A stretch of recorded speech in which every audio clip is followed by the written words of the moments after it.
Alors, on n'a pas d'invité ce matin. Alors, nous allons nous présenter à nos frères et sœurs que nous saluons de près et de loin. Nous disons bonjour au grand-mère béni, le Seigneur Jésus le Christ. Nous saluons nos voisins, notre voisinage. Nous saluons nos frères, nos sœurs qui nous suivent depuis les réseaux sociaux. Et le véritable Dieu bénisse ce matin chacun et chacune. Et se bénisse. Alors nous sommes le ministère de la voix de minuit, Matthieu 25, 1 à 6. Puisqu'il y a des frères et des sœurs qui peuvent prendre en cours les différents messages au culte d'adoration de notre Dieu sur les réseaux sociaux. C'est pourquoi chaque fois nous nous présentons pour ne pas nous confondre avec d'autres tendances de croyances, pour ne pas nous confondre avec certaines personnes qui se déclarent aujourd'hui le Matthieu 25 et à 6, disant qu'ils sont Matthieu 25, 6 ou soit une partie de Matthieu 25 à 6. Nous sommes la totalité de Matthieu 25 à 6. Nous sommes le ministère authentique de Matthieu 25 à 6. Frères et sœurs, sachons une chose. Il ne peut jamais avoir de photocopie s'il n'y a pas l'original. Qu'est-ce que je dis ça? On ne peut pas avoir un faux billet de 5 000 francs si aucun vrai billet de 5 000 francs n'a existé. Malheureusement, la Bible déclare que Satan est un mauvais copieur. Il copie. Il copie qui? Le véritable réel Dieu. Mais il le copie mal. On peut dire ça 2 Corinthiens 11, à partir de verset 13 à 15. Donc s'il y a le vrai Matthieu 25 à 6, il va avoir des faux Matthieu 25. Ça c'est inévitable. 2 Corinthiens 11, les versets 13 à 15. Ces hommes-là sont de faux apôtres, des ouvriers trompeurs, déguisés en apôtres de Christ. Et ce n'est pas étonnant, puisque Satan lui-même se déguise en ange de lumière. Amen. Amen. C'est pas étonnant, puisque Satan lui-même il se déguise en ange de lumière. Est-ce que la Bible dit que Satan est l'ange de lumière? Non, il se déguise. Il se camoufle en ange de lumière. Il s'habille en peau d'agneau. Mais au-dedans de lui, au-dedans d'eux, ils sont des loups ravisseurs. Pour détruire quoi? La vérité, la parole authentique. Pour détruire quoi? Le MVM aujourd'hui. Nous sommes le ministère de la voix de Matthieu 25 à 6. Et nous avons pour rôle aujourd'hui, et dans la dernière génération concernant l'Église des Nations, notre rôle est de réveiller le glorieux message prêché par le 7e et dernier prophète messager, William Allen Branham. Oui, nous, MVM, nous croyons au message de Branham. Mais nous ne sommes pas du message de Branham parce que nous n'avons pas connu Branham. Nous ne faisons pas partie des 10 vierges que Branham a acquises au Seigneur Jésus le Christ et qui sont endormis. Non.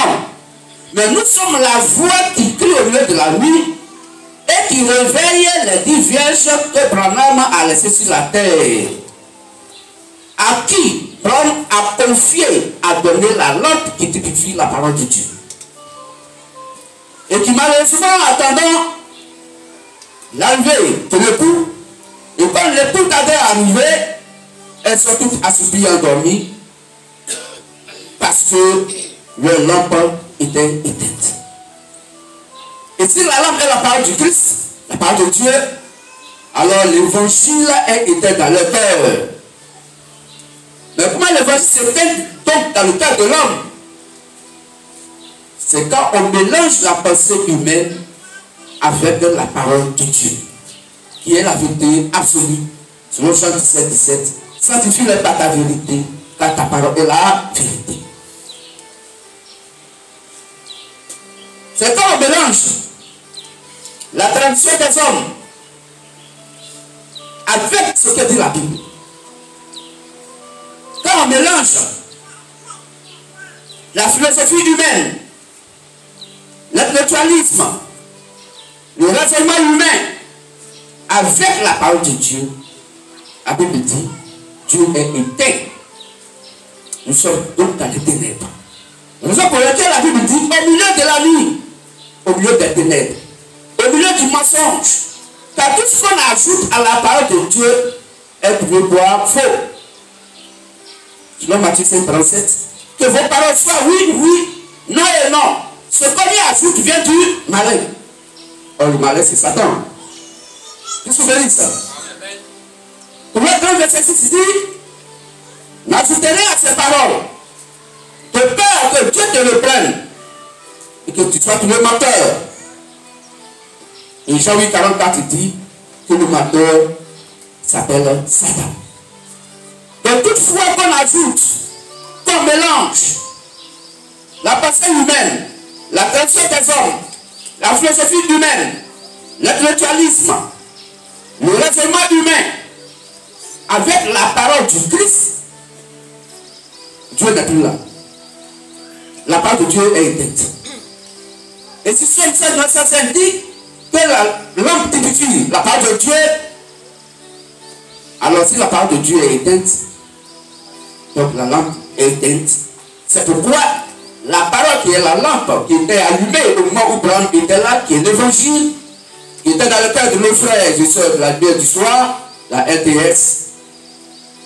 Quand Branham est parti et qu'il a laissé l'évangile, chacune a fait de l'évangile que Branham a laissé de ce que lui-même voulait. Ça s'appuyait sur la dit de Branham, donc de la sainte merveilleuse Bible. Mais chacun a créé sa tendance, chacun a créé sa branche, chacun a donné son point de vue. Oui, Branham a dit telle chose, voici ce qu'il vient dire par là, et ça a créé plusieurs branches du message de Branham. Et le Christ lui a laissé confier sur la terre. Ainsi, il y a les tonneristes, les franquistes, les istis, et d'autres branches sont sorties comme les Gédéons. Mais pourtant, c'est des gens qui ont écouté le message de Branham. Mais aujourd'hui, les hommes, pour se faire voir, cherchant la popularité, ils vont se créer leur propre branche, leur propre tendance dans le message de Branham. Voyez comment ils sont tous écouteurs endormis. Mais si tu es endormi, là au moins c'est la fois mieux. Parce que le MV va te réveiller. Pour dire reviens au message authentique que Branham a prêché, que nous, le ministère de la voix minimum, verset 1 à 6, nous prêchons par pure révélation. Ça, c'est ça qui peut te réveiller. Parce que personne d'autre ne peut réveiller quelqu'un dans le message de Branham. Parce que la Bible dit, tous les croyants du message de Branham, l'évangile dort dans leur cœur. Tout leur lampe est allumé. Mais la voix est sortie de l'extérieur, hors des 10 vierges. La voix de Matthieu verset 6 qui a crié au milieu de la nuit ne vient pas des 10 vierges. C'est une voix qui est sortie hors des 10 vierges. Mes frères et sœurs, aucun croyant du message de Branham ne peut réveiller le message de Branham. C'est impossible. C'est nous-mêmes, le Saint-Esprit Père, Selon Matthieu 24, 36. Car pour ce qui concerne le jour et l'heure, personne ne le sait. Même le Fils de l'homme, il ne le sait pas. Quoique le sachant, mais à part que le Saint-Esprit Père n'est plus Fils de l'homme. Et il sait tout. Il n'est plus qu'à cette portion du Fils de l'homme. Parce qu'aujourd'hui, nous sommes au temps du Père. Aucun homme ne le sait. Le Fils de l'homme ne sait pas. Si ce n'est qui? Le Père seul. Donc aujourd'hui, celui qui réveille le dernier message qui est sur la terre et qui a endormi dans le cœur de nos frères et sœurs la nuit du soir, c'est nous le ministère de la voix de minuit, Matthieu verset 1 à 6. Mais comment reconnaître que le LVM est authentique par rapport aux autres qui tournent tout autour et qui s'attribuent? Matthieu 25. 1 à 6 ou Matthieu 27, 6. Frère, nous sommes authentiques. Le vrai ministère. Après nous, il n'y a plus de ministère. Nous sommes le ministère du Père qui réveille le message que Abraham a prêché. Nous sommes le ministère du Père qui rassemble les 10 vierges, les réveillants et leur communiquer la foi de l'enlèvement, afin que les saints sages puissent saisir cette foi de l'enlèvement et que les saints sages puissent rentrer dans l'enlèvement. Au son de la trompette du MVM, au son de la trompette du ministère de la voix de Matthieu 25 à 6. Personne d'autre ne fait l'enlèvement. C'est nous le MVM. C'est le ministère de la voix de minuit qui fait l'enlèvement. C'est pourquoi notre Dieu, sachant qu'il a posé déjà la foi de l'enlèvement, disant que l'enlèvement est déjà là, sachant que tout est déjà réuni pour l'enlèvement, comme Dieu ne peut pas aller au-delà de ce qui est écrit et dire ce qui n'est pas sa parole, du soir H 8 à 9, la gloire de la dernière maison de Dieu sera plus grande que celle de la première. Oh, la première maison de Dieu, c'est Israël. Le Christ est venu vers ses siens, mais que les siens n'ont pas reçu. Ainsi, il vient vers nous les nations, en commençant par Paul, au premier âge de l'Église, jusqu'au 7e âge par Branham. Et nous, le MVM, nous venons pour faire la culture de toutes choses. Pour donner les conseils qu'il faut à l'épouse, à la future épouse du Christ. Donner les conseils qu'il faut à la fiancée de Christ, qui est sa future épouse. Pour dire, voici le comportement digne de la chrétienté que tu dois avoir avant d'aller vers ton époux, l'enlèvement. Voici ce que ton futur époux aime. Voici ce qu'il n'aime pas. Voici comment tu vas vivre avec lui.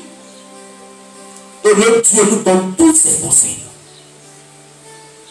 Nous allons donner la richesse spirituelle, qui est la parole prêchée, la vraie parole, l'évangile authentique, qui est en accord avec toute la Bible, et conformément à la doctrine de Christ, selon Éphésiens 2:9 à 20.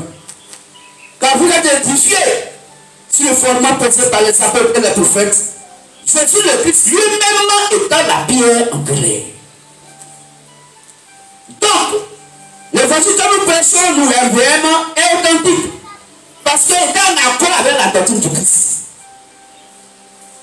Et c'est cet évangile que nous prêchons aujourd'hui.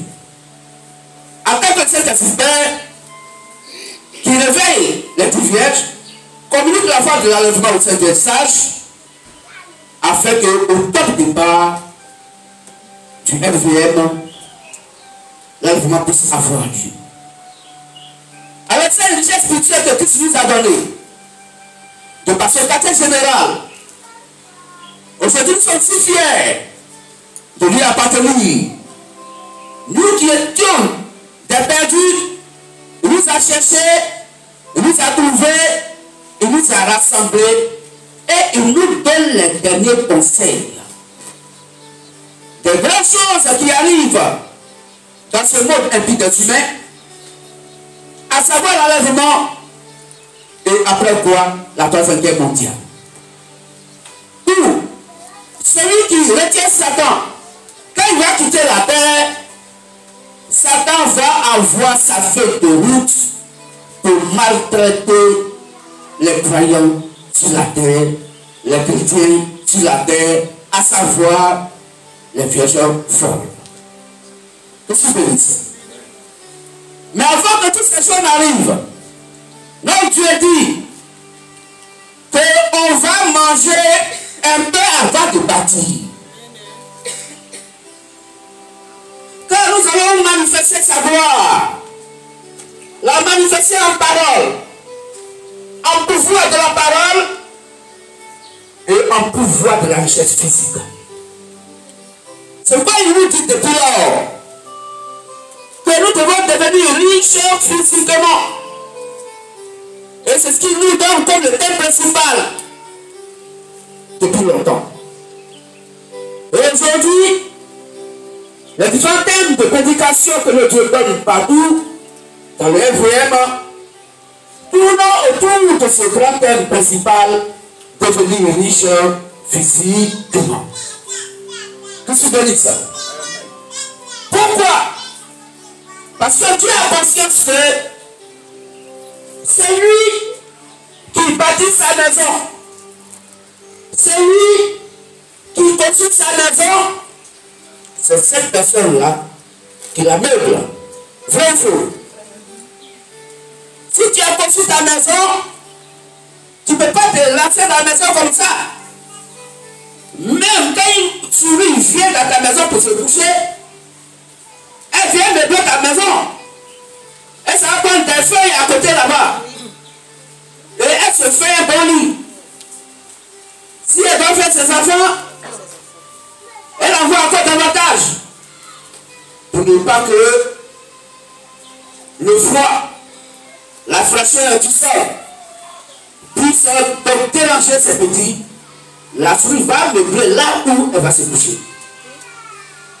Le cafard va meubler là où il va se coucher. Les animaux, donc, font ces choses parce que nous les humains, nous avons pensé de ces choses et c'est ce que aussi nous faisons. Quand quelqu'un construit sa maison, c'est cette personne qui pense de sa maison. C'est cette personne qui dit, j'ai construit ma maison. Premier, viens. La tuyauterie, la qualité que tu vas utiliser, il faut que ce soit cette qualité. Tout ce qui est les salles d'eau, tous les aimants que tu vas y mettre, il faut que ce soit de bonne qualité. Et celui qui fait son choix, selon son moyen d'achat, de pouvoir meubler sa maison. Il construit sa maison, il fait la peinture que lui il fait, pour qu'il soit heureux et joyeux et dans sa maison. Qu'est-ce que vous dites ça? C'est vrai, frères et sœurs, le thème qui accompagne, le thème principal du Christ, devenir riche physiquement, que le Dieu donne ce matin à tant que soutane, c'est qui meuble une maison. Qui meuble une maison. Qu'est-ce que vous dites ça? Nous savons que si nous avons une maison que nous avons construite, ce n'est pas le voisin qui va venir pour meubler la maison. Frère ou faux? Ce n'est pas ton oncle. Si c'est ton oncle, si c'est ton frère,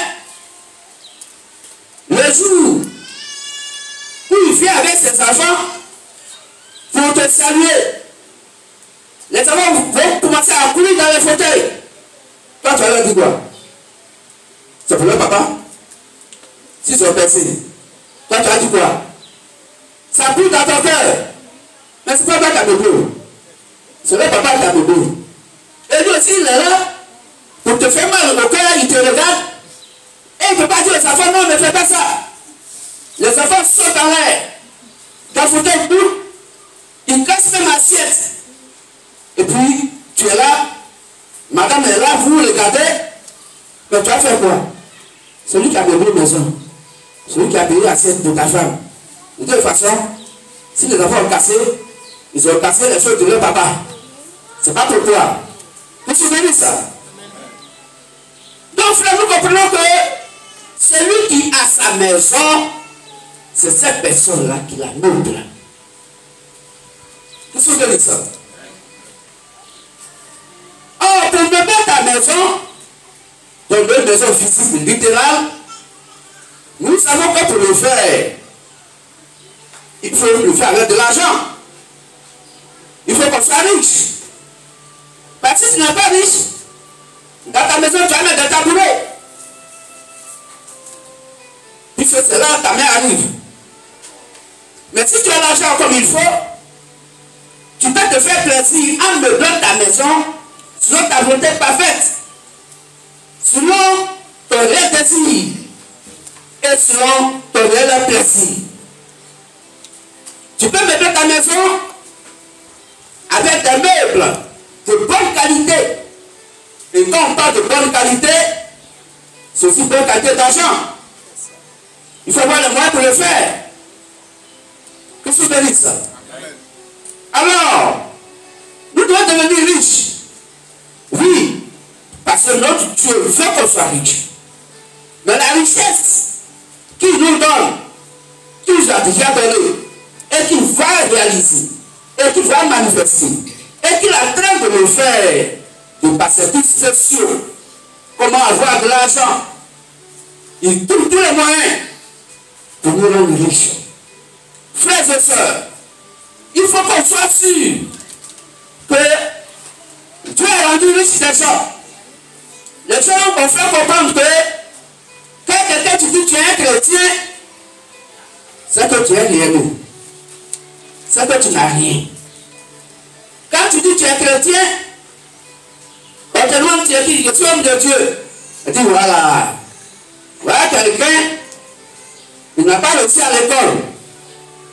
Comme il ne veut pas faire vagabondage, ou il a fait vagabondage jusqu'à il est fatigué, donc il est venu pour pouvoir se couvrir avec Dieu. Parce que les gens pensent que quand quelqu'un était chrétien, c'est un mendiant. C'est quelqu'un qui n'a rien. C'est quelqu'un qui tend tout le monde à la main. C'est quelqu'un qui demande toujours de l'aide. C'est quelqu'un qui demande toujours de l'aide. Frères et sœurs, je vais à l'église. Les églises aujourd'hui qui ont tué le pouvoir du Seigneur chrétien. Parce que tout ce qui est de Dieu, fils comme fille, notre Dieu nous demande de partir des Écritures qu'il y a des hommes de Dieu que notre Dieu a rendu riche dans la Sainte Bible. Donc, si nous avons le même Dieu et qu'il n'a pas changé, il est le même hier, aujourd'hui et pour toujours. Si Dieu les a rendus riches et que notre Dieu dit aujourd'hui que nous devons devenir riches, alors c'est la réalité, c'est la vérité. Croyons sincèrement cela et obéissons à l'ordre de notre Dieu au travers de son quartier général. Il dit, il va nous rendre riches. Moi, je crois. Je sais que nous tous nous croyons. Nous serons riches, vachement riches, très riches. Pourquoi? Parce que c'est la dernière génération. tout ce qui est dans son sac, tout ce qui est dans ce grenier là, il va nous donner. Pour qu'on puisse le marquer sur la terre, pour que nous puissions marquer notre Dieu, qu'on puisse le manifester en puissance de la parole prêchée, en puissance de la démonstration de l'évangile par le pouvoir et en puissance sur le plan économique. Pour que nous puissions, ce Christ en nous, tout cela populaire et amener son évangile sur les quatre côtés de la terre. Comme il est conscient que cela demande des moyens financiers. Ça n'a rien à voir avec 700 000. Ça n'a rien à voir avec 1 million. Ça n'a rien à voir avec 10 millions. Ça n'a rien à voir avec 100 millions. Ça, c'est rien. Ce sont des milliards. Et il nous a déjà donné. Et il continue de nous donner. Parce que nous sommes la dernière génération qui va marquer le monde entier, qui va marquer Satan, qui va marquer les démons, qui va marquer les sorciers. En tout cas, nous devons devenir riches. Physiquement, parce que nous le sommes déjà de manière spirituelle par l'évangile du Christ qui est en nous et du pouvoir de sa parole en nous. Qu'est-ce que c'est ça? C'est pourquoi quand nous regardons au commencement du jardin d'Éden, le premier homme, Adam, que Dieu a mis sur la terre, Adam était vachement riche. Vrai ou faux? Adam était riche. Jusqu'à même, Dieu lui donnait le pouvoir, ses capacités de donner les noms aux animaux. C'est Adam qui a donné les noms aux animaux. Tout ce qui est dans le champ, dans le jardin d'Éden, tout ce que Dieu a créé, était à sa disposition. Vrai ou faux? Dieu lui a dit, tu peux manger de tous les fruits du jardin. Mais quand tes fruits de l'arbre, la connaissance du bien et du mal, ce arbre poison, qui donne des fruits poison, ce fruit-là ne mange pas. Quand le fruit tu en mangeras, tu mourras. Qu'est-ce que tu veux dire ça? Donc Adam était vachement riche. Dieu lui a confié le jardin d'Éden pour qu'il puisse le garder et qu'il puisse le cultiver. Qu'est-ce que tu veux dire ça? Et la Bible dit, quand ils ont Genèse 2, 8 à 12, quand vous avez dit aussi, le verset 15, la Bible nous fait comprendre ici que le jardin d'Éden, il y avait 4 cours d'eau, 4 fleuves qui le parcouraient. Il faut appeler ça. Et ces cours d'eau-là étaient riches en pierres précieuses. Donc Adam, là où Dieu l'avait mis, il y avait des pierres précieuses. Adam était hyper riche. Il n'avait pas besoin de ça là, parce qu'en ce moment, il n'y a pas d'exploitation de toutes ces choses. Qu'est-ce que tu peux lire ça? Oui, tu peux lire. Genèse 2, les versets 8 à 15. Puis l'Éternel Dieu planta un jardin en Éden, du côté de l'Orient. Et il y mit l'homme qu'il avait formé. Au verset 9. Au verset 9. L'Éternel Dieu fit pousser du sol des arbres de toute espèce. Il fit pousser du sol les arbres de toute espèce. Quelqu'un qui a un petit chat de cacao ici, il dit ici riche. Toi, une seule petite espèce là, tu te crois riche. Petit chat de veillard, j'ai la chance, je suis riche. Mais attends, avec tout ça là, continue frère. Agréable à voir et bon à manger. Bon à manger. Et l'arbre de la vie au milieu du jardin. Et l'arbre de la connaissance du bien et du mal. Verset 10. Un fleuve sortait d'Éden pour arroser le jardin. Donc il avait forcément de l'eau. Et de là, il se divisait en 4 bras. Le nom du premier était Pichon. C'est celui qui entoure tout le pays de Havila où se trouve l'or. Où se trouve quoi? L'or. Donc Adam, là où il était là, c'était la richesse. Il avait l'or en abondance. Continue, frère. L'or de ce pays est pur. C'est de l'or pur. Tu n'as pas besoin de raffiner ça. Tu prends, tu peux utiliser. Mais Adam s'en foutait de tout ça, c'était rien devant lui. Il était hyper riche. Dieu l'a rendu riche. Continue, frère. On y trouve aussi le bdenium. Le bdenium. Et la pierre d'onyx. La pierre d'onyx. Le nom du second fleuve est Gihon. C'est celui qui entoure tout le pays de Cush. Le nom du troisième est Hiddekel. C'est celui qui coule à l'orient de l'Assyrie.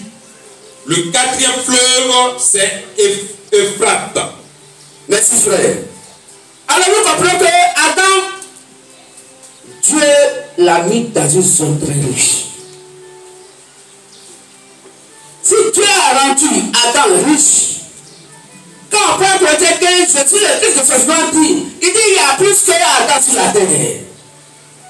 Quand le premier Adam était charnel, mais le deuxième Adam est spirituel. Aujourd'hui, où le MVM est là, il y a plus qu'Adam. Le Saint-Esprit est lui-même. Lui-là qui a créé toutes choses, par lui et pour lui. Et si nous sommes ses fils et ses filles, nous sommes donc ceux qui doivent profiter de toutes ces richesses. Et il dit que la gloire qu'il va manifester en nous, dans la dernière génération où nous sommes, va être plus grande. Qu'est-ce que vous voulez dire? Abraham a été riche. Il est le père de la foi. Or, la foi, c'est Christ lui-même. Or, aujourd'hui, le même Christ est là avec le Saint-Esprit Père. Qu'est-ce que vous voulez dire? Salomon fut riche. C'est Dieu qui l'a rendu riche. Aujourd'hui, il y a plus que Salomon sur la terre. Qu'est-ce que vous voulez dire?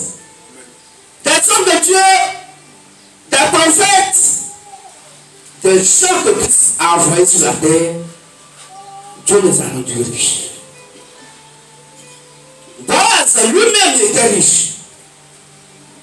Alors aujourd'hui, frères et sœurs, si Dieu n'a pas changé et qu'il a enrichi des gens hier, ce n'est pas aujourd'hui qu'il ne peut pas enrichir sa future épouse afin qu'elle puisse manifester, elle puisse manger, elle puisse avoir le lait et le miel. Il pouvait dire à Moïse que le peuple ne s'inquiète, car je t'envoie avec ce peuple dans un lieu, un territoire que moi je donne promis à Abraham votre père. Je lui ai dit que j'enverrai sa postérité sur une terre là où coule le miel et le lait. Qu'est-ce que vous dites ça? Oh là, c'était à Canaan. Aujourd'hui, il y a plus que Canaan. Pourquoi? Parce que le MVM est là. Il y a plus que Moïse. Pourquoi? Parce que le MVM est là. Le Saint-Esprit lui-même, il est là. C'est pourquoi, soyons sûrs, il va nous rendre riches. Seulement, soyons obéissants. Soyons obéissantes. Conformons-nous à tous les conseils que notre Dieu nous donne.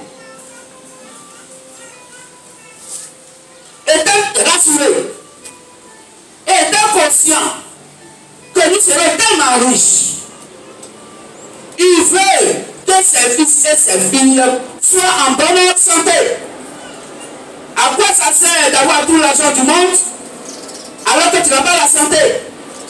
Et puisque aujourd'hui sur la terre, il y a des maladies rares, difficiles, des maladies dures, compliquées, que la médecine moderne ne peut pas soigner. Alors frères et sœurs, si Tu n'es pas en bonne santé. Ta richesse ne pourra pas te soigner. Parce que c'est des maladies, l'argent ne soigne pas. Tout ce que ça. C'est pourquoi lui-même, il forme ses enfants et il leur donne déjà des cours de la santé physique. Qui peut faire ça? Si ce n'est le véritable Dieu, si ce n'est le Père qui se soucie de ses enfants. Tout ce que ça. Soyez rassurés. Et ne soyez pas perturbés. Ayons une entière confiance en ce Dieu. Sans douter de lui. Car ce qu'il a dit, ne le fera-t-il pas? Il va le faire. Non, 23, 19. Tout ce que ça. Tout ce que ça. Alors, c'est pourquoi, quand nous prenons Hébreux 3, verset 6 que nous avons lu, c'est pas pour la première lecture. Donc Dieu nous donne ce thème et il dit qu'il meuble une maison. Mais celui qui a construit sa maison, vrai ou faux? Alors, quelle est la maison de Dieu? Quelle est la maison du Christ? Quelle est la maison du Saint-Esprit? Quand Jésus le Christ de son pouvoir disait, les oiseaux ont leur nid, les renards ont leur tanière, mais le Fils de l'homme ne sait où mettre sa tête. Donc sa maison, ce n'est pas la maison physique que nous avons chez nous, où nous rentrons avec nos familles, non. Dieu allait dire, quand j'ai construit ma maison quelque part, là-bas, vous allez me trouver là-bas. Il dit, je suis étranger sur la terre. Car mon royaume n'est pas donc de la terre. D'où qu'il meuble une maison. Et quand il donne lui sa maison, et c'est cette maison-là que Dieu doit mettre en tête et que notre Dieu doit meubler. Et quand il va meubler cette maison, alors, nous qui sommes meublés dans le modèle du Christ, nous pouvons aussi meubler notre vie physique. Parce que notre intérieur étant meublé, nous pouvons meubler notre extérieur. Frère, tu peux lire. Hébreux 3, le verset 6. Mais Christ lègue comme fils sur sa maison. Et sa maison, c'est nous. Pourvu que nous retenions jusqu'à la fin la ferme confiance et l'espérance dont nous nous glorifions. Amen. Amen. Dans la maison de Dieu, c'est cathédrale? Hein? Non. C'est basilique? Non. C'est basilique Saint-Pierre? Bon. La pierre. Basilique la dame de la terre de Yamsoukro.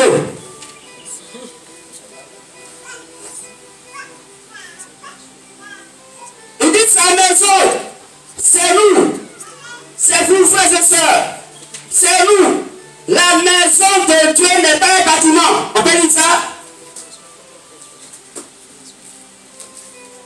Roi 17, verset. Et mon frère à côté va prendre. Acte 7. À partir du verset 48. Il dit, la maison de Dieu, c'est vous. C'est le corps humain vivant. C'est le chrétien, la chrétienne. C'est nous qui sommes sa maison. Donc si Dieu doit meubler sa maison, il doit meubler quoi? La cathédrale? Il doit meubler la basilique? Après, il y a quoi encore même? Ah, les chapelles. Nous comprenons et nous voudrons que nos frères et sœurs comprennent si bien ce que dit la Bible. Car celui qui est né de Dieu écoute les paroles de Dieu. Celui qui n'écoute pas ce que Dieu dit n'est pas né de Dieu. Jean 47. Frère, on peut lire. Acte 17, Le verset 24, verset 25. Le Dieu qui a fait le monde. Le Dieu qui a fait le monde. Et tout ce qui s'y trouve. Et tout ce qui se trouve dans ce monde. Étant le Seigneur du ciel et de la terre. Il est le Seigneur du ciel et de la terre. N'habite point dans des temples faits de mains d'hommes. Il n'habite pas où?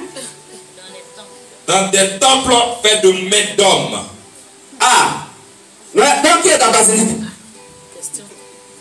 Dieu dit il n'habite pas dans des temples faits de mains d'hommes. Il n'est point servi par des mains humaines. Ah bon.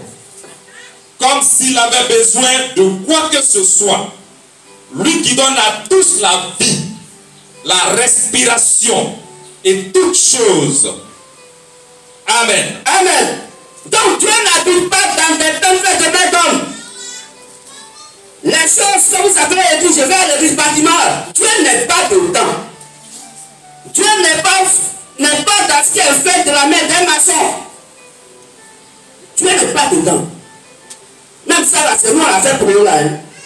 C'est parce qu'on a l'impression que Dieu est présent, puisqu'il est dans sa maison, qu'il a meublé de par la parole et qu'il meuble de par la richesse physique.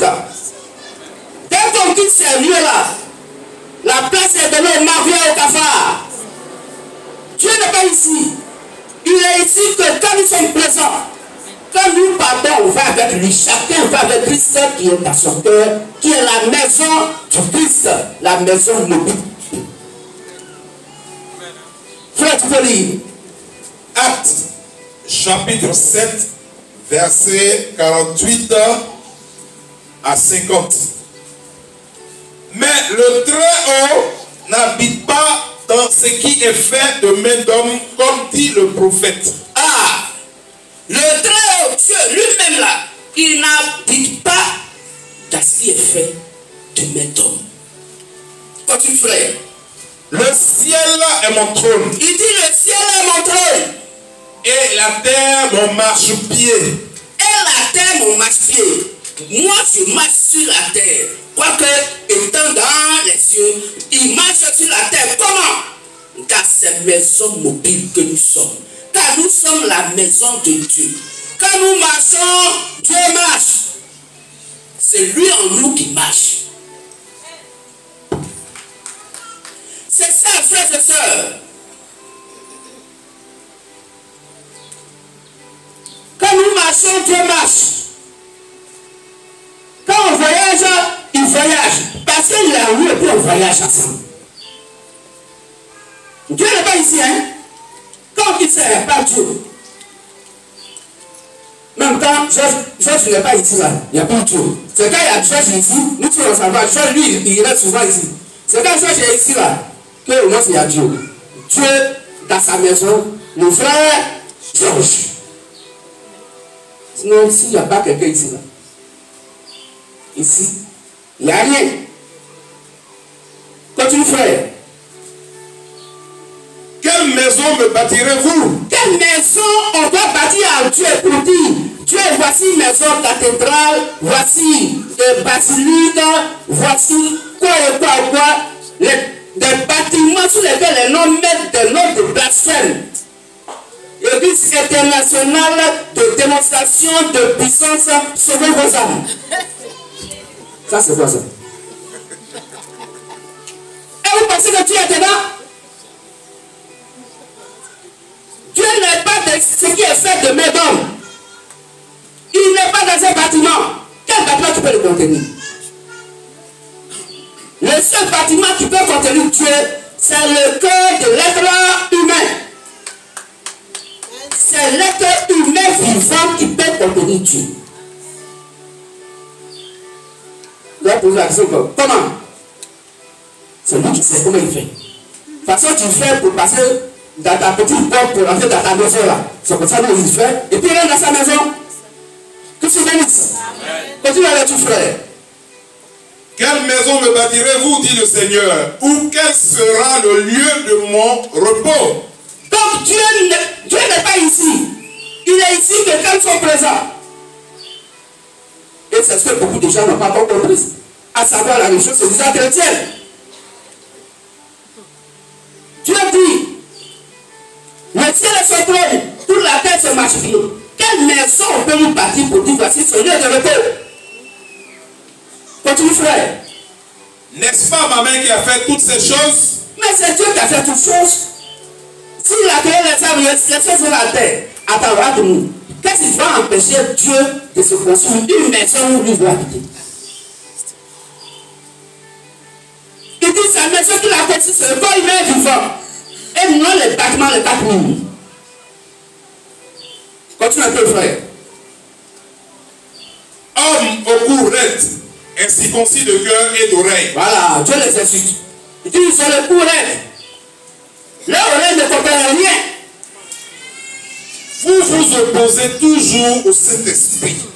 Donc quand quelqu'un dit que ce bâtiment qui est la maison de Dieu, qui est l'église, tu te poses au Saint-Esprit. Tu n'as aucune richesse spirituelle de l'évangile. Et la richesse que notre Dieu va nous donner là, tu n'en auras pas aussi. À moins que tu sois en accord avec notre Dieu. Tu suis béni. Alors, frères et sœurs, la maison de notre Dieu, c'est l'être humain vivant. C'est moi, c'est vous. C'est nous. Et il dit, il doit nous aider. Frères et sœurs, que chaque maison se laisse meubler par le Christ. Comment le Christ veut, et non comme la maison veut. Car si c'est la maison qui fait son choix de meubles, il y a un problème. C'est toi qui dis à Dieu, mais pourquoi tu m'as fait comme ça? Mais Dieu, mais l'autre tu l'as meublé comme ça, pourquoi tu m'as meublé comme ça? L'autre tu l'as fait sur le visage, mais moi, comment tu m'as fait un mauvais visage? L'autre tu l'as fait sur l'île de Pinocchio, pourquoi moi tu m'as fait grosse l'année? Vous voyez une maison qui est le corps humain vivant. Si votre maison un jour vous dit, hey, monsieur, où t'as dit? Parce que quand la maison veut être polie, ça t'a pris au moins t'as dit, hein? T'as dit tonton. Maison qui parle. Non, fauteuil t'as mis ici là, ça fait longtemps et ça tu ne peux pas changer. Et vous, maison parler? Et puis c'est nous qui parlons. Est-ce que vous comprenez? Amen. Votre maison, nous venons pas parler. Même souvent, même la maison est sale. Et puis tu te sens à l'aise dedans. Mais si maison parlait, mais combien de fois la maison allait t'exciter? Quand tu as attention, tout le monde serait là, tu te rends compte que vraiment la maison est sale, il doit parler un peu. Mais la maison ne parle pas. C'est celui qui habite la maison qui parle dans sa maison. Celui qui parle sur sa maison. Celui qui meuble sa maison. Donc si quelqu'un doit nous meubler, c'est le Christ, notre créateur. Restons tranquilles. Les bavardages inutiles, laissez tomber ça. Nos murmures, laissez tomber ça. Nos pleurs, laissez tomber ça. Ça va rien faire à Dieu. Pas va te donner ta maison, elle est ta maison pleure. Elle est ta maison murmure. Tu as mis une maison, oui. Et c'est quand l'hôtel de maison veut encaisser son argent. C'est là maintenant que tu te sens comme une feuille. Une plume de ta maison, comme si c'est plus ta maison. Mais c'est ta maison, viens t'encaisser. Sois fier. C'est toi qui habites la maison. Et tu dis ma maison. Pourtant, c'est pas toi qui as construit. Mais parce que c'est toi qui l'as eu. Donc celui qui habite la maison, c'est celui qui en prend soin. Le Christ va prendre soin de chacun d'entre nous. Qui veut, qui ne veut pas, il est condamné à le faire. Parce que c'est ça, parole. Il va nous rendre riches. Seulement, soyez obéissants et obéissantes comme la maison du Téla. Avant à salir le mur, tu ne vas pas voir le mur, c'est passé. Non, il faut t'amener salir. Le mur est là. la maison a été posée, tel que le lieu a été posé, quand la femme finit de manger, il regarde à gauche, à droite, ça se donne. Si c'est toi, il regarde si papa, maman n'a pas là, vous bien à bout. Est-ce que le lieu a balancé tout le petit? Attention, hein? Tu ne sais pas qu'on vient de faire petit là? Non. La maison se laisse faire. Mais pourquoi on ne peut pas se laisser faire? Laissons Christ faire ce qu'il a à faire en nous. C'est lui qui nous habite sur côté 3,16. Nous sommes son temple, nous sommes sa maison. Et celui qui habite sa maison, c'est lui qui en prend soin. Qu'est-ce que vous dites ça? Est-ce qu'on peut l'acclamer fortement? Alors bonjour frères et sœurs. Et ce court petit message, ce matin est un message d'encouragement. Parce que depuis longtemps, quand notre Dieu il regarde au travers des appareils les directs, le visage de ses enfants, il dit oui, voici des découragés. Oui, ces chaussures, hein?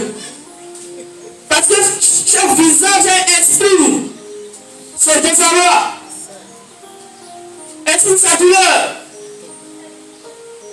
exprime son problème. Beaucoup même d'entre nous sont présents de corps, mais d'esprit, il a train de lutter avec eux afin de. Comment il va payer le loyer là? Fatih est venu en dire délai. Délai, c'est demain matin. Frère, c'est vrai. Ce sont des réalités. Mais Dieu a conscience de toutes ces choses. Il n'est pas surpris de notre situation. Il va s'occuper de nous. Il va le faire. Parce qu'il dit, il va le faire. Nous allons devenir riches. Il va nous rendre riches. Parce qu'il doit meubler ces maisons que nous sommes. Restons piqués. Qu'est-ce que vous dites ça? Alors, que direz-vous d'une maison que monsieur a commencé à faire jusqu'à chaînage? La maison tape là 5 ans. Ça dit même au tas de maison même là. Moi, je suis sûr qui est sur les murs là, toi tu touches et puis tu glisses. Le monsieur est mort. Il n'est pas mort. Il n'est pas mort. Mais est-ce que la maison se plaît? Cela il frappe. Il frappe. Il dit, mais jusqu'à quand on va me couvrir?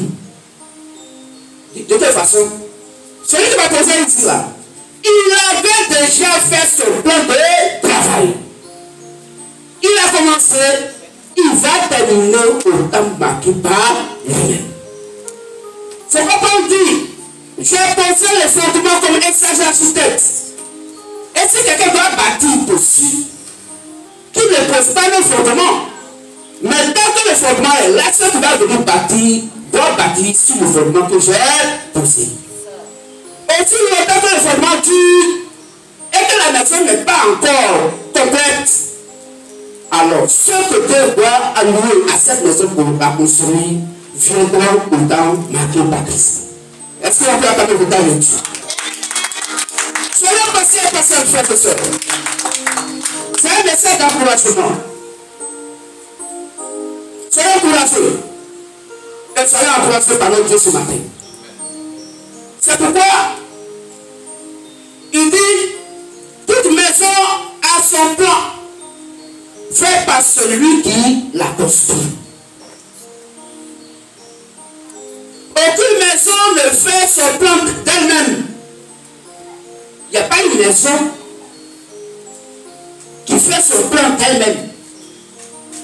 C'est celui qui veut habiter sa maison là, qui veut la construire, qui fait son plan d'abord.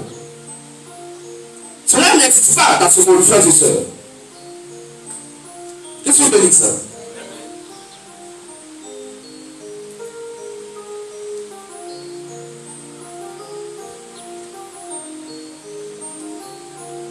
Alors nous sommes venus pour lire On va se lever pour la première lecture. Frères et sœurs, comme vous êtes là pour assez longtemps, on va se lever, tous écoutent, pour ceux qui sont en bonne santé, ceux qui ont de la capacité de se lever. Et nous allons lire Ephésiens 2, 22, 1 Corinthiens 3, 16. Ephésiens 2, 22, 1 Corinthiens 3, 16. Hébreux 3, verset 6. Nous allons lire ces 3 versets pour le respect de l'évangile. Je vais Luc 4, verset 16. Quand le grand-mère de l'île prenait la Torah, donc la Bible, l'Ancien Testament pour lire, tout ça se tenait debout. Là, tu s'ouvres, frère, si vous avez trouvé, Ephésiens 2, 22, 1 Corinthiens 3, 16 et Hébreux 3, verset 6. Ephésiens 2, le verset 22. En lui, vous êtes aussi édifiés pour être une habitation de Dieu en esprit. Amen. Amen. 1 Corinthiens 3, 16. 1 Corinthiens 3, verset 16. Ne savez-vous pas que vous êtes le temple de Dieu et que l'Esprit de Dieu habite en vous? Amen. Hébreux 3, 6. Hébreux 3, le verset 6. Mais Christ l'est comme fils sur sa maison. Et sa maison, c'est nous, pourvu que nous retenions jusqu'à la ferme confiance et l'espérance dont nous nous glorifions. Amen. Amen. Restons debout et nous allons prier. La main gauche regarde sur le vent et nous prions. Seigneur Jésus le Christ, viens meubler ta maison que nous sommes, selon le bon plaisir de ta volonté parfaite, afin que tu sois heureux en nous, ta maison, et que nous soyons des maisons de joie. Amen. Asseyons-nous s'il vous plaît.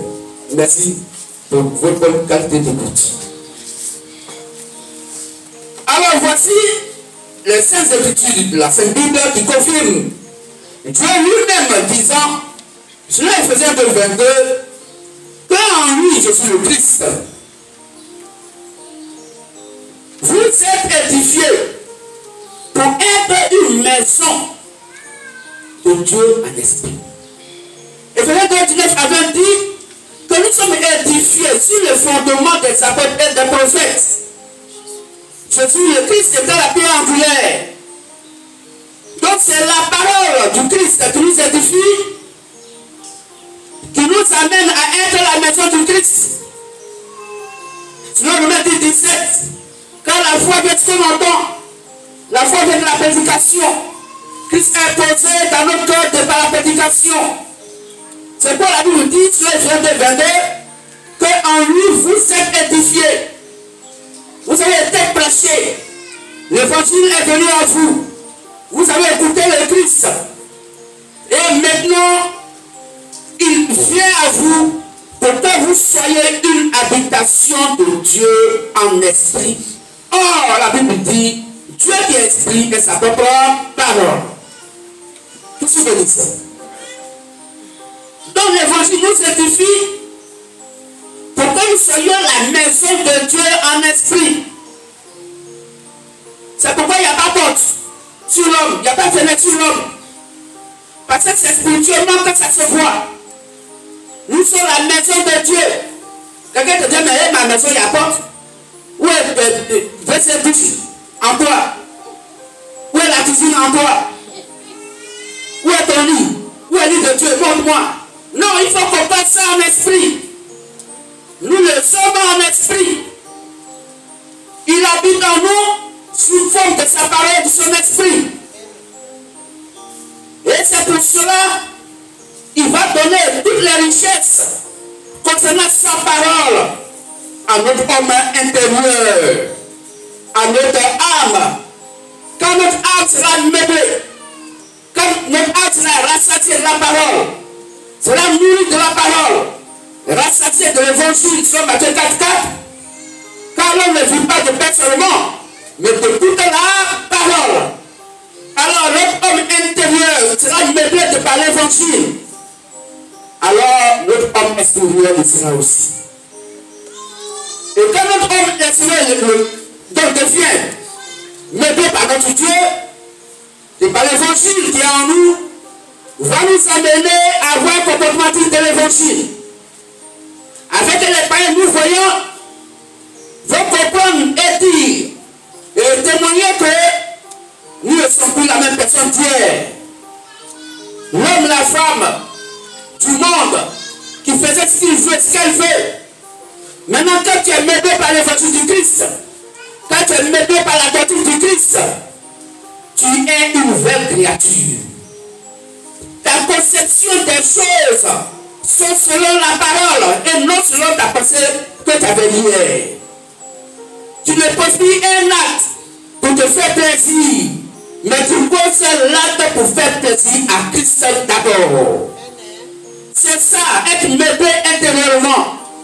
Et de par le comportement digne de la chrétienté manifestée à l'extérieur, alors frères et sœurs, nous serons donc riches à l'intérieur de par l'évangile et riches à l'extérieur de par l'évangile et riches vis-à-vis donc de la vie sociale, parce que notre Dieu va nous donner l'argent, tous les moyens qu'il nous faut pour que nous puissions donc amener ce évangile là où il veut.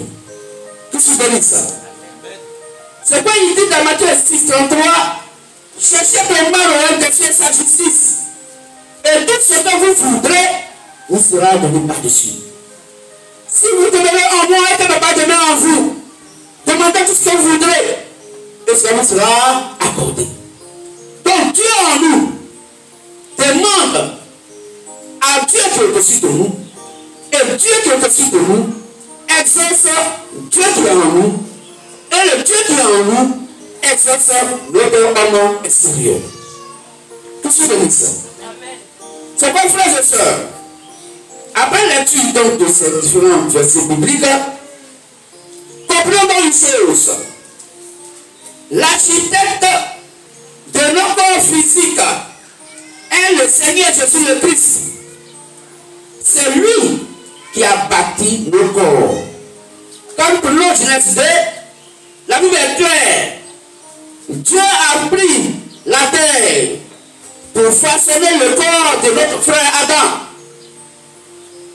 Et la forme que Adam a, ses yeux, ses narines, sa tête, sa taille, son thé, tout a été choisi non par Adam, mais par Christ lui-même. Parce que c'est lui qui construit sa maison, c'est cette personne-là qui suit le plan qu'il a préétabli afin de respecter le plan de sa construction. Pour que la maquette qu'il a soit réalisée par la construction qu'il a faite.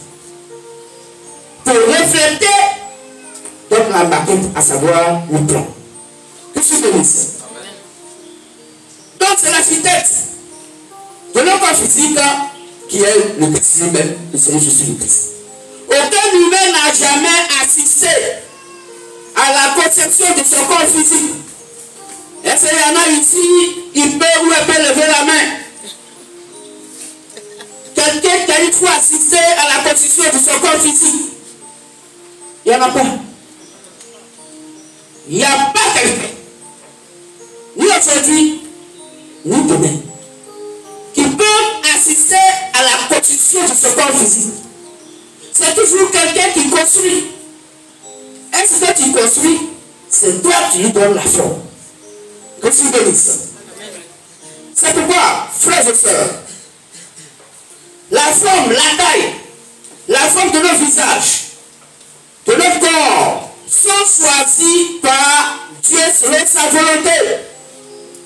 Et c'est ce que confirme Romains 9:20 qu'on va lire. Aucun n'a dit à Dieu, moi je vais devenir une femme, et puis tu es devenu femme. Moi je vais devenir garçon, et puis tu es devenu garçon. Non. C'est selon le réel plaisir du Christ.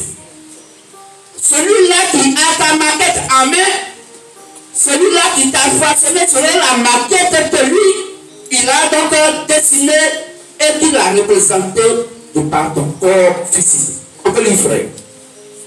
Romains 9, le verset 20. Oh homme, toi plutôt, qui es-tu pour contester avec Dieu? Le vase d'Agile dira-t-il à celui qui l'a formé, pourquoi m'as-tu fait ainsi? Ah. Amen. Est-ce que le vase d'Agile peut dire au potier, c'est celui qui a été fait sa marmite avec la masse de terre, l'Agile. Vous avez une fois vu un canari qui a été d'être fait, et puis le canari donne coup de coude à celui qui a été de le faire ça pour dire, il ne faut pas faire comme ça, ici là, tu as tout fait sortir, il faut faire petit lèvre, il faut faire quoi là? Vous avez vu ça?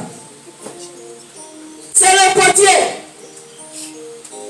De toute façon, il veut faire son pot, c'est comme ça qu'il le fait.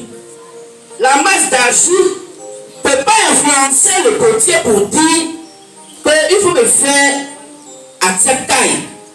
Il faut le faire à cette dimension. Non. Le potier est maître de l'Agile.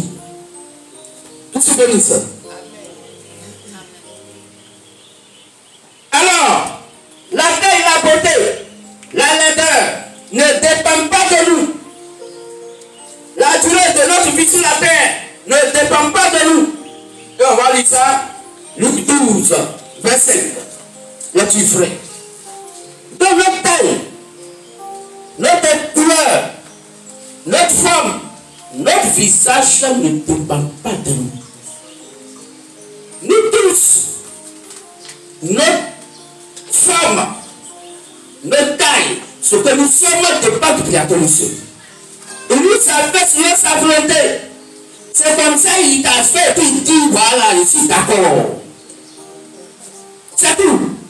Tu vas te plaindre, il s'en fout. Même notre frère, Paul, à qui il a confié l'évangile, il lui a mis un doigt dans l'œil. Il dit, tu es trop beau. Il t'a confié l'évangile avec pouvoir qui est encore là. Tu vas commencer à être reconnu. Il veut tout. Ça va lui.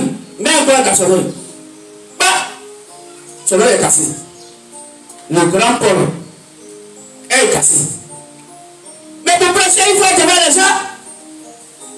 Mais quand tu lâches la lui-même, c'est qui en lui qui le faisait? Hein? Si c'est lui les amis là, là, Seigneur, tu m'as envoyé, mais cette fois-ci là, c'est bon. C'est bon. Il faut envoyer quelqu'un pour vous. Mais Paul, avec fierté, il prêchait l'évangile. Parce que c'est Dieu qui l'a voulu ainsi. Dans lui, Christ, et selon lui, Christ, selon sa volonté parfaite. C'est quand tu es comme ça là, que moi, je suis grand en toi. C'est ça. Qui peut comprendre Dieu de cette manière? Nous les humains. Ah non. Ah non. Regardez-moi. J'ai 27. Hein? Maman, vous avez fait comme ma vie, vous m'avez fait 27. C'est pas maman, c'est pas papa. C'est le Créateur, c'est le Christ. Quand tu vas lui demander, il va te dire, est-ce que le potier n'est pas maître de l'argent? C'est comme ça qu'il t'a meublé, et puis tu es beau, tu es joli sur lui.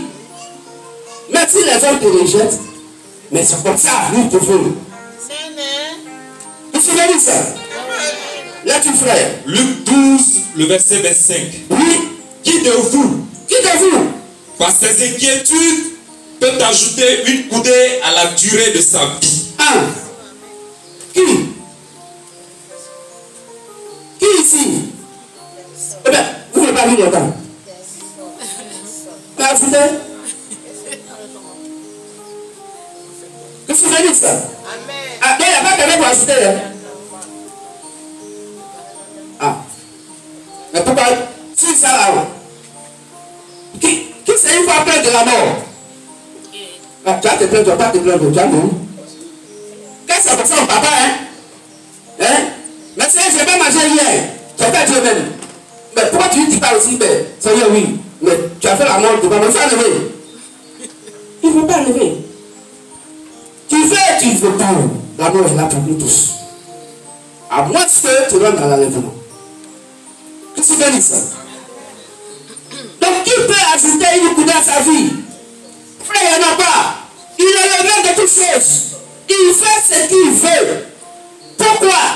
Parce qu'il le fait selon le plan qu'il a préétabli avant la fondation du monde physique qu'il doit suivre. Aucun humain, par ses inquiétudes sur la terre, ne peut détourner Dieu de son plan privé. Il n'y en a pas. Il n'y en a pas aujourd'hui, il n'y en a pas demain. Notre souci, non quoi que ce soit, dis non. C'est quoi nous qui dit? Soyez courageux. Je vous donne un message d'encouragement. Quand quelqu'un te dit sois courageux, peut-être c'est lui, toi tu comptes. Mon frère, là, c'est comme là. Dieu sur lequel on compte, le texte sur lequel on compte, il dit soyez courageux. Ça veut dire que l'adversaire qui est devant toi là, c'est comme un enfant, il est trop, chaque jour, oublie. Et puis, ce n'est pas entendu. Ce coup de poing, parce que pas ça prie le poursuit. Qu'est-ce qu'il fait? Il court à la maison. Il voit son papa. Quand il voit son papa dehors, il faut voir. C'est pas même. Il lance les pas. Parce que là, il sait qu'il est maintenant vraiment en sécurité. Papa à côté de lui, il n'y a rien. Je t'ai marqué plus. C'est fini, je t'ai tapé, tu ne peux plus rien me faire. Et puis, c'est pas lui dit, retourne. Va retourner. Il va dire, sois courageux. Retourne, va lui demander pardon. Ah, papa. Mais c'est ce que je compte. Et puis, tu me dis de retourner encore 20. Ceux qui me suivent là, c'est lui qui parle. Dis oui. Sois courageux. Le chrétien doit être courageux. Le courage fait naître la persévérance. Soyez persévérants. Soyez courageux. Le Dieu l'a servi. Il sait ce dont nous avons besoin. Christ nous dit ça. Alors, si chacun le fait de tuer sur la terre ou de commenter un nombre de vie sur la terre dépendait de chacun d'entre nous, à frères et sœurs, tu allais faire combien d'années sur la terre? Combien d'années? 1000 ans. Toi, tu as fait 1000 ans. Et pas plus. Si le nombre de jours d'années qu'on va faire sur la terre dépend de chacun d'entre nous, tu veux faire combien d'années sur la terre? Éternel, vous avez des gens qui ne vont pas mourir. Ah! Ça dit, lui, là, la place de Dieu est éternelle. Christ bénisse ça. Est-ce qu'on peut l'attendre fortement? Dieu est conscient de tout ça. Il n'y a pas un qui est prêt à mourir. Mourir, c'est non. Ça dit, chacun allait se taper au moins 700 ans. C'est toi que tu vois que ton corps, même, tu lèves le vent même bras avec toi. On dit, mais c'est pas, il faut décider aujourd'hui. Il dit, c'est vrai, hein, je ne tiens plus, mais c'est à cause de mon petit-fils là. C'est pas encore mon petit-fils, c'est pas mourir. Tu te souviens de ça? Alors, frères et sœurs, si tel n'était pas le cas, tous les humains allaient faire 100 ans, 200 ans, 500 ans. Chacun allait faire les années qu'il veut.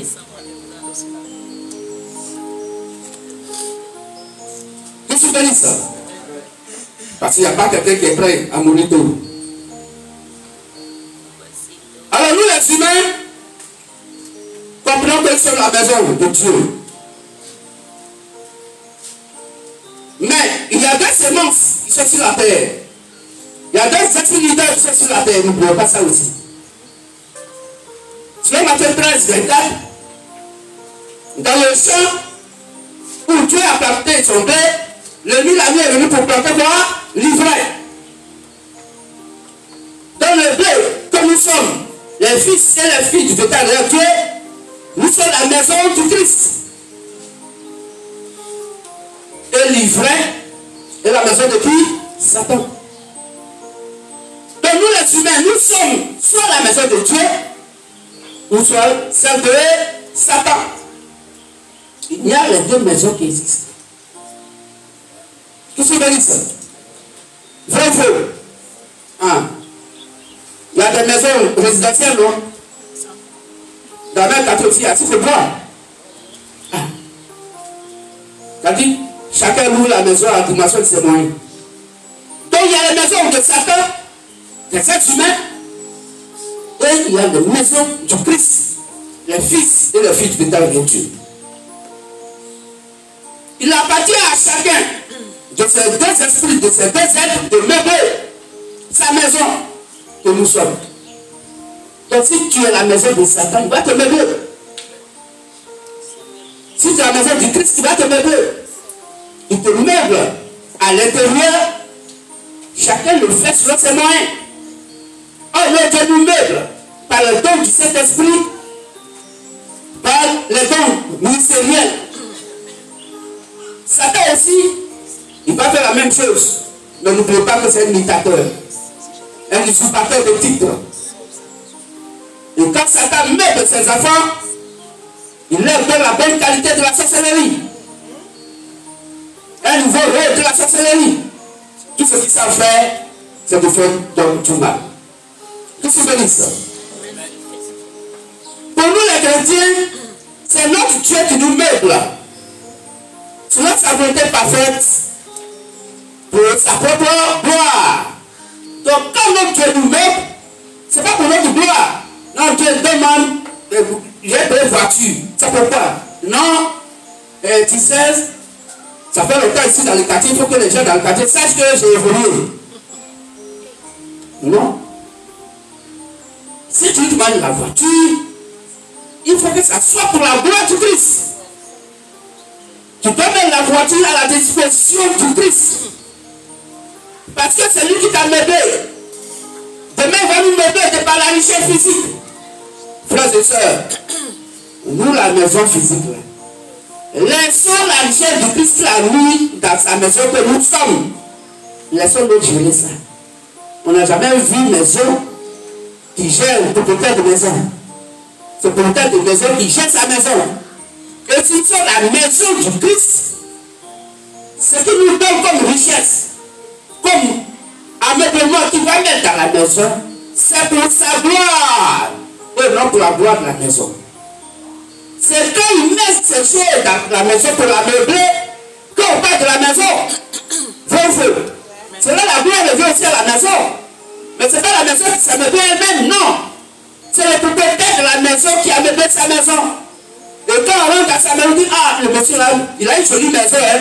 Ouais, on dit, le monsieur là, souvent même, quand son nom va sortir, c'est difficile. On dit, le monsieur là, on dit pas monsieur Zabé, on dit, le monsieur là, sa maison, vraiment, il a une jolie maison, hein. Vous voyez comment le nom de la maison doit s'aborder. Tout ce que dit ça.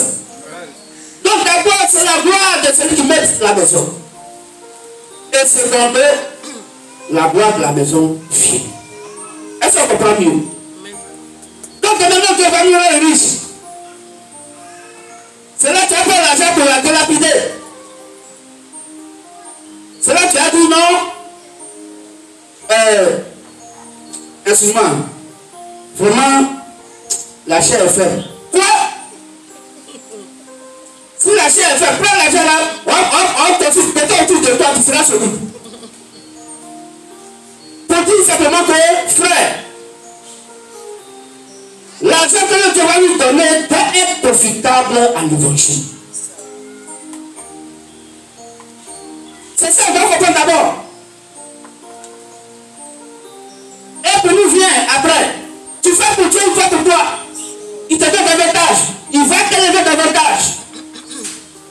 Et il va te faire glorifier ton nom parce que tu l'as glorifié premièrement. Je suis béni ça. Je suis béni ça.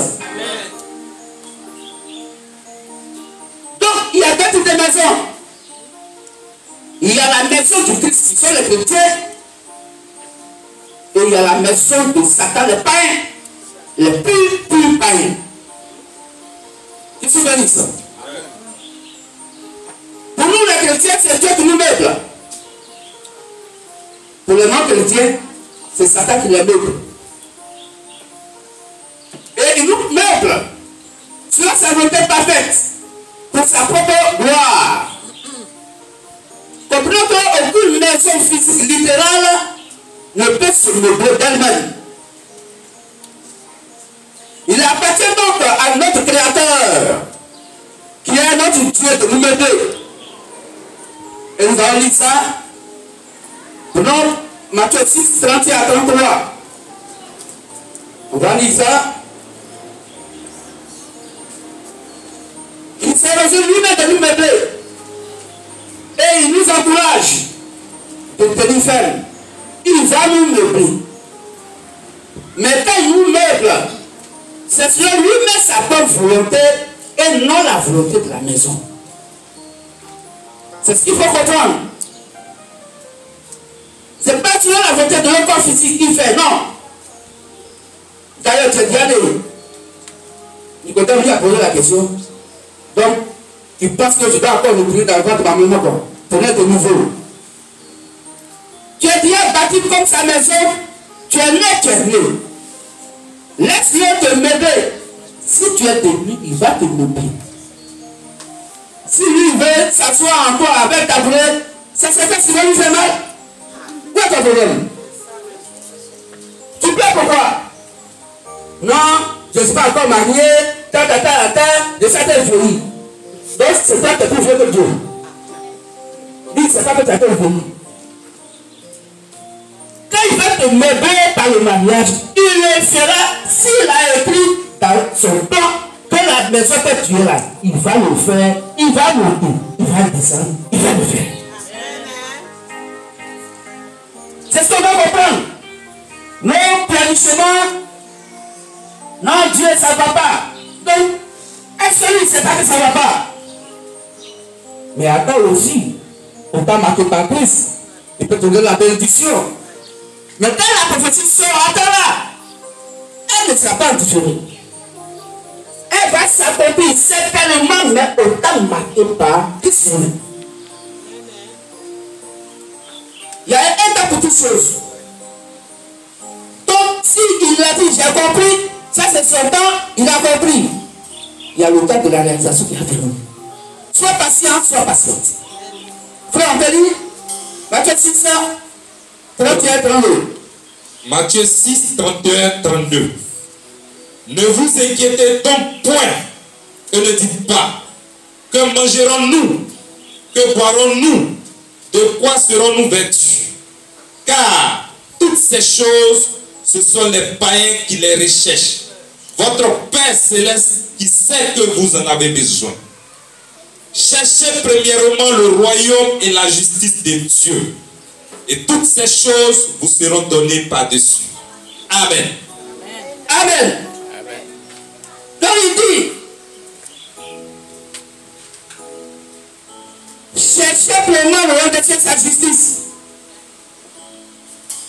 Et tout ce que vous voulez, vous serez donné par-dessus. L'oiseau ne fait pas champ, mais les oiseaux se nourrissent. Vrai ou faux? Les animaux n'ont jamais planté, mais les animaux se nourrissent. Si un enfant demande à son père pour dire que j'ai faim, quel père qui peut mettre un scorpion dans la main de son enfant? Qui peut mettre un serpent dans sa main? Mais nous, les papas, les parents physiques là, nous-mêmes on a déjà calé le déjeuner des enfants. Et puis on appelle ça dîner quoi? Dîner de 16 heures. Comment tu appelles ça là?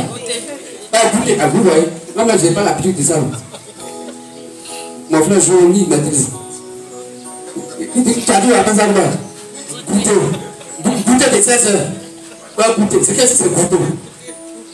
Vous voyez? Ah, donc pour notre enfant physique là, on a prévu des heures pour qu'il mange, il y a même goûté. Pourquoi tu ne connais pas ça? Moi je mange un coup et tout c'est fini. Ici il rassasie. Nous là, on ne se rassasie pas, on ne se nourrit pas. Qu'est-ce que tu veux dire ça? Donc si tu es lui-même, nous les humains, nous savons donner à nos enfants ce qui est bien pour leur conscience. Ce qui est bien pour leur bien-être. Ce qui est bien pour leur joie. Pour qu'ils soient heureux dans la famille. À plus forte raison, Tu es le créateur, le potier lui-même qui t'a fait. Donc il t'a créé et puis après il va te demander, bon, pour oui, je t'avais mais ça. Comment tu veux que j'utilise? Jamais. Vrai ou faux? Vous avez vu quelqu'un qui allait à l'épouvant, zone industrielle. Parce que c'est avec la même masse de l'EVA, on fait le caoutchouc. Vrai ou faux? Tu te vas, tu payes une poubelle en caoutchouc nouveau. Et puis tu envoies ça chez toi à la maison. Tu verses l'eau dedans avec une poubelle. Ça c'est pourquoi? Non, c'est l'eau pour boire. Mais on va la faire cette poubelle. Mais est-ce que c'est l'eau qui est dedans cette poubelle? C'est l'eau propre, non? Mais pourquoi vous ne le trouvez pas dans la poubelle? Parce qu'on appelle ça poubelle. Qu'est-ce que vous dire ça? Quelqu'un qui t'a envoyé une femme à où ça, qui va se les dagas. Et tu as fait manger, tu mets l'autre dans ce dagas, tu mets à table. Tu dois te servir. Yaba. Jo Yaba. Ça va, c'est dagas. Mais l'autre, c'est pas propre. Ah, vous ne pouvez pas l'autre dans ce dagas. Parce que ça doit jouer dans notre rôle. Hein? Vous avez dit que tous les 5 dagas jouent. Aïe. Ça devrait durer que tu veux jouer avec. Vous savez ça? Alors vous comprenez que selon la forme de chacun, il y a rien à jouer. Donc selon la situation dans laquelle Dieu t'a mis, tu as rien à jouer avec lui. Pas avec toi. Pas avec lui. Et pour lui. Est-ce que tu comprends mieux? Ensuite Dieu t'a pris pour faire sa poubelle. Et puis il t'a mis devant sa maison, maison de Dieu. Maison de Dieu, hein? C'est pas une affaire maison. Poubelle qui est devant la maison de Dieu. Et poubelle qui est assis au bois. La version des poubelles, mais c'est la même qualité. Mais là, poubelle, c'est pas poubelle, hein? Qu'est-ce que tu veux dire ça? Donc ça dépend de celui qui utilise sa chose. Qu'est-ce que tu veux dire ça? Il va prendre soin de nous. Et il le fera. Parce qu'il l'a dit, il va le faire. Il va nous rendre riches. Mais comprenez que la richesse, ce n'est pas pour nous d'abord. C'est pour lui d'abord. C'est pour l'œuvre d'abord. C'est lui, c'est qui? C'est qui c'est en toi. C'est pour ton Dieu en toi. Tu vas le mettre d'abord devant de toutes choses. Il dit simplement le de sa justice. Prends en compte d'abord tout ce qui concerne l'évangile. Et pour toi va venir. Ta gloire va venir. Glorifiez-le d'abord. Et au retour, il va nous glorifier. Qu'est-ce que vous dire ça? Dans l'excellente situation, la vie dans laquelle nous sommes, aucun n'est maître de soi.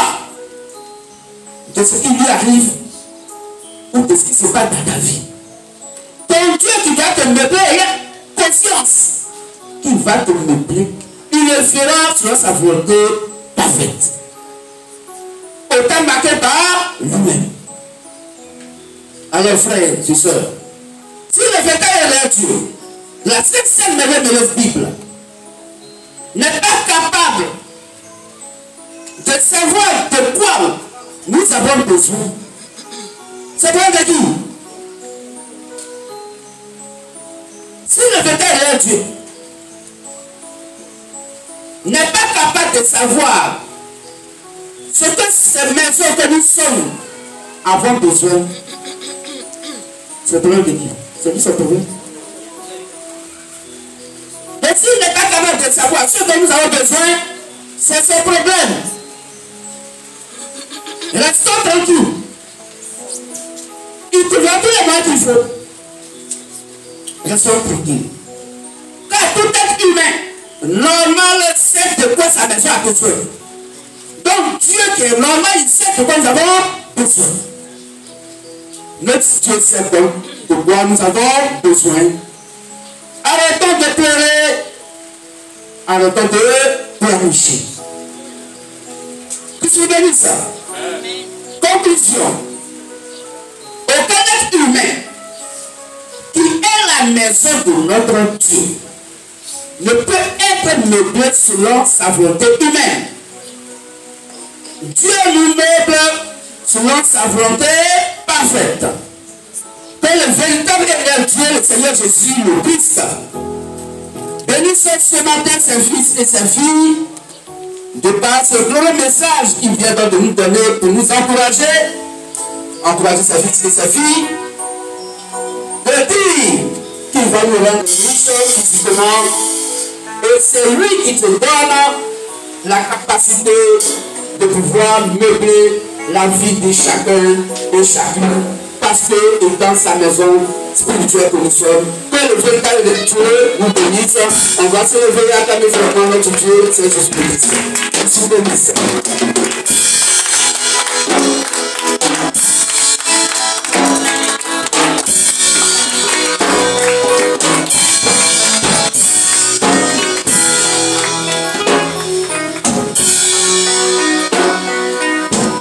Merci bénisse. Asseyons-nous tout à l'heure à 14h, le plus spécial. Notre Dieu nous rappelle encore pour les feuilles d'hysope.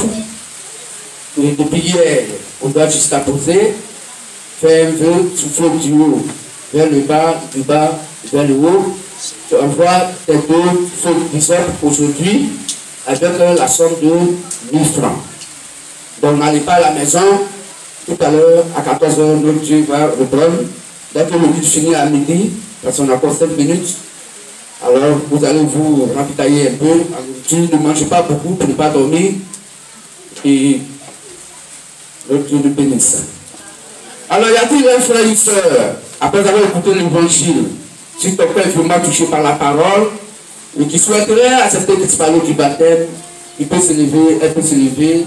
Le jour du jour, quand on te baptise, il n'y a pas quelque chose à payer, c'est gratuit, il n'y a pas beaucoup de calcul à faire, il n'y a pas beaucoup de baptême à faire.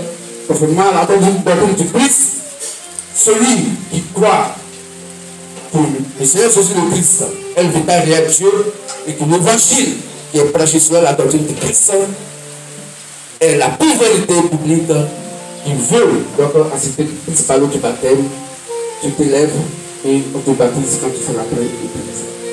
Merci bénisse. Alors on va demander au groupe des chantres de nous donner un cantique de chant.